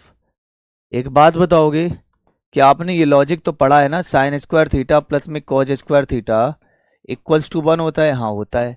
तो चाहे आप इसकी पावर में 2 कर दो चाहे पावर में 3 कर दो तो वो रहेगा एक का एक ही। बोलो रहेगा। यानी sign square theta plus cos square theta trigonometric identity number 1 में आपने पढ़ा होगा कि ये वाला फार्मूला एक के बराबर में आता है। तो वही तो मैंने कर दिया कि इसका मान एक है। अब एक का चाहे स्क्वायर करो तब भी एक आएगा। हमने स्क्वायर क्यों किया? क्योंकि मुझे पावर में 4 बनाना है, ऊपर 4 पावर बन रही हैं। तो तोड़ो जरा, इनको तोड़ने का प्रयास करो। कैसे टूटेगा वो देखिए आप। ये कैसे टूटेगा?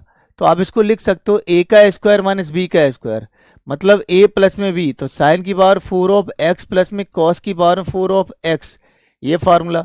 इसके बाद में एक बार माइनस में हो जाएगा तो साइन की पावर 4 ऑफ एक्स माइनस में कॉस की पावर 4 ऑफ एक्स, ये बन गया। लेकिन आप ये देखो नीचे कितना बन रहा है। आपने कहा भैया नीचे कितना बन रहा है, तो नीचे कितना बनेगा? तो आप जब आप इसको तोड़ोगे, इसको जब आप तोड़ोगे तो ये क्या बनाएगा, साइन की पावर में 4 ऑफ एक्स प्लस कॉस की पावर में 4 ऑफ एक्स एंड प्लस में 2ab। तो 2ab का मतलब है 2 sin स्क्वायर में एक्स इंटू में कॉज स्क्वायर में एक्स। समझ गए? लेकिन ये पहले से ही बैठा था माइनस में 2 sin स्क्वायर में एक्स इंटू में कॉज स्क्वायर में एक्स। समझ रहे हो बात को?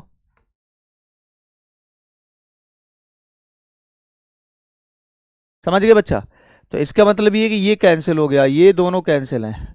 अच्छा ये दोनों जब कैंसिल है तो बचेगा कितना? केवल इतना।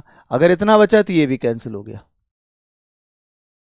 अब मेरे पास में क्या आया? अब मेरे पास में आ गया है साइन की पावर में 4 ऑफ एक्स माइनस में कॉस की पावर में 4 ऑफ एक्स dx।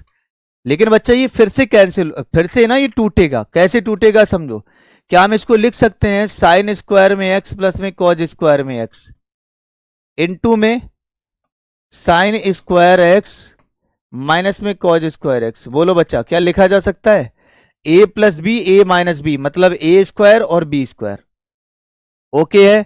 इसका मान कितना होता है? एक हो जाता है। तो केवल और केवल क्या बचेगा? अब आपके पास बचेगा ओनली साइन स्क्वायर में एक्स और माइनस में कॉज स्क्वायर में एक्स dx।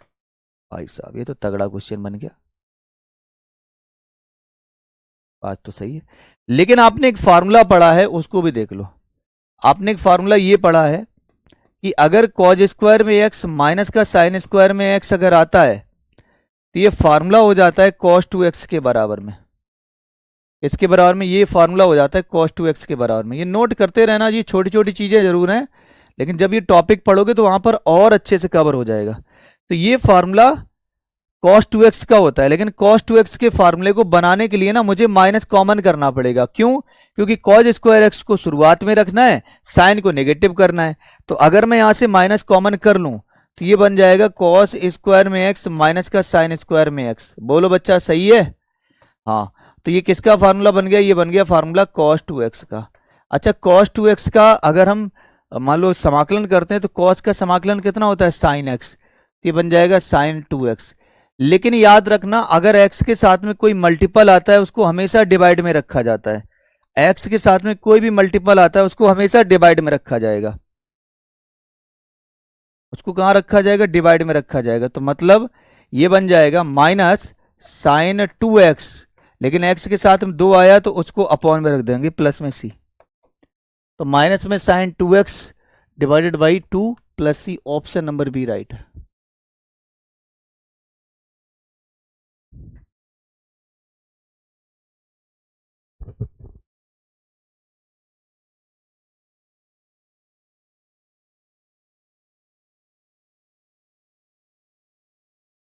बताओ बच्चा।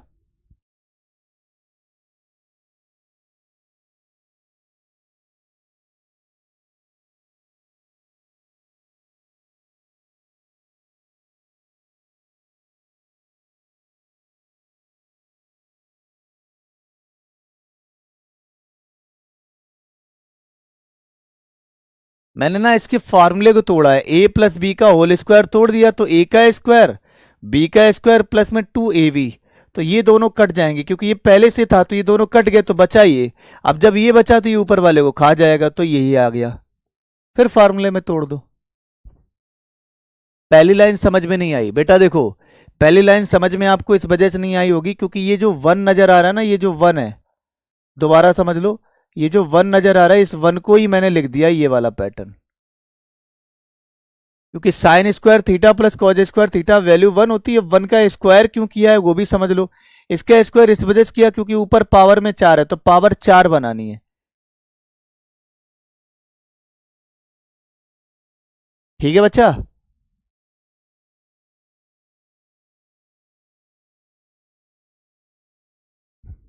चलो जी चलो।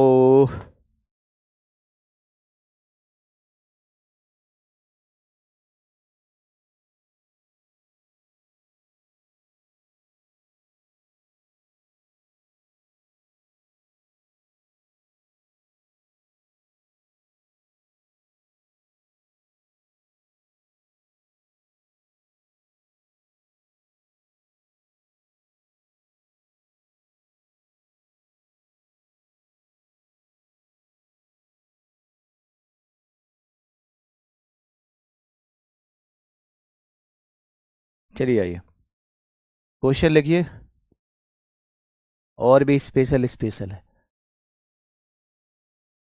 तो क्वेश्चन ये स्पेशल है कि अगर आपके पास में इंटीग्रेशन लिखा हुआ है 1 + 2 tan x, 1 + 2 tan x bracket में tan x प्लस में sec x की पावर 1/2 एंड dx है। क्वेश्चन नहीं है ये, भौकाल है।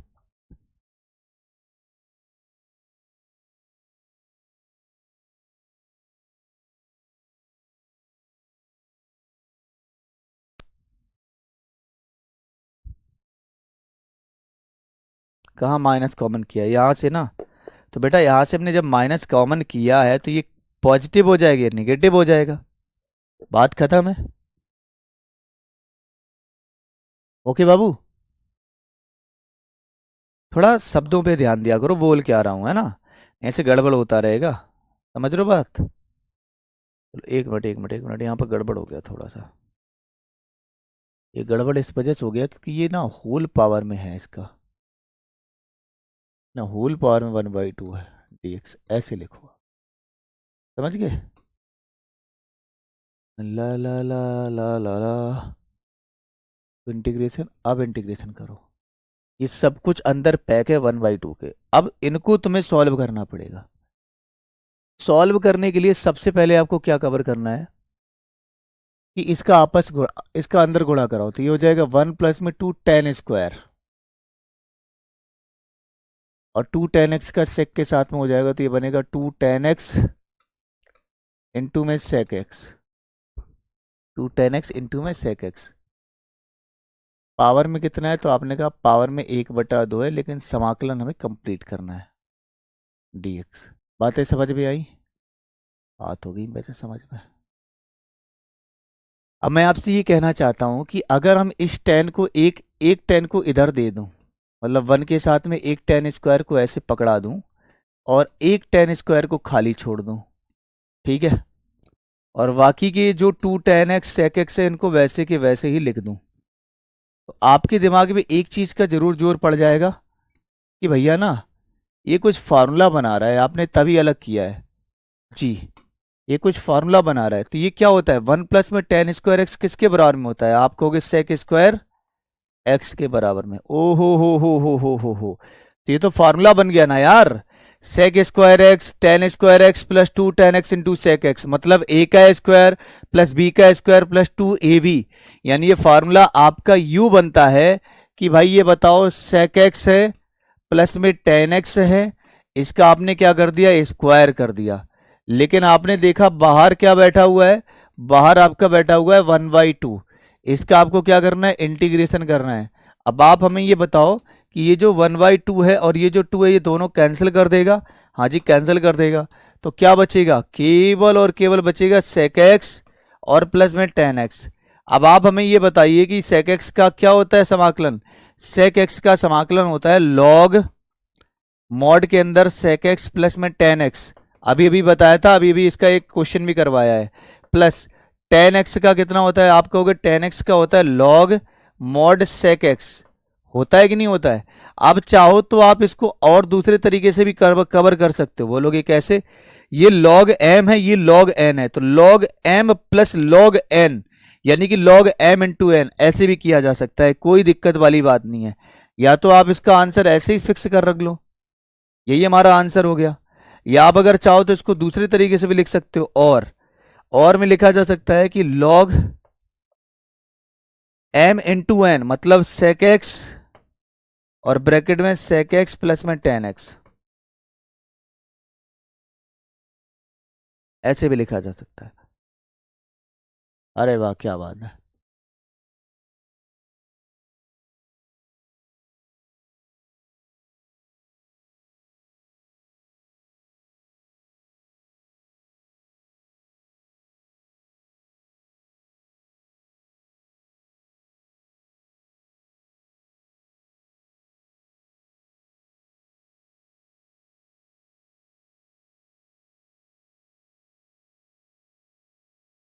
ठीक है।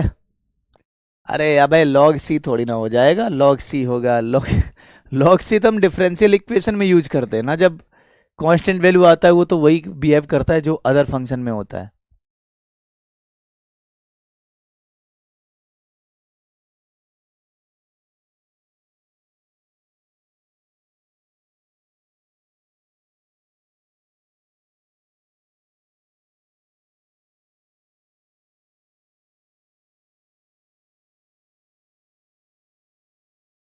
एक क्वेश्चन और करवा रहा हूं भाई।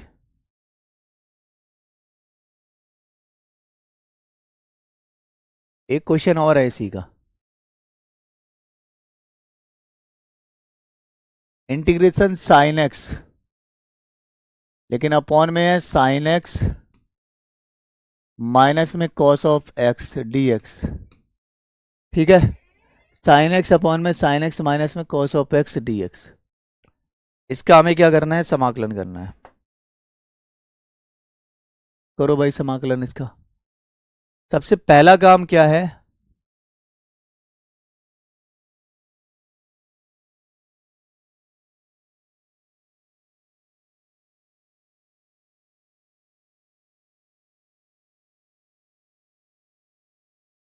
सबसे पहला काम क्या है, sine x minus cos x. यार ये क्वेश्चन ना सब्स्टिट्यूशन वाला है, हम प्रतिस्थापन आपको पढ़ाया ही नहीं है। ये क्वेश्चन आपका किसमें है, सब्स्टिट्यूशन का है। सब्स्टिट्यूशन का है, ये हम कल की क्लास में कवर कराएंगे, ठीक है।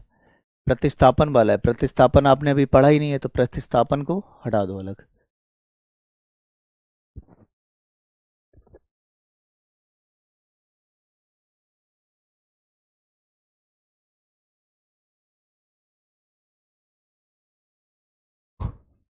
ध्यान से एक बार दोबारा सुनना है इसको, फिर बताना मुझे, ठीक है।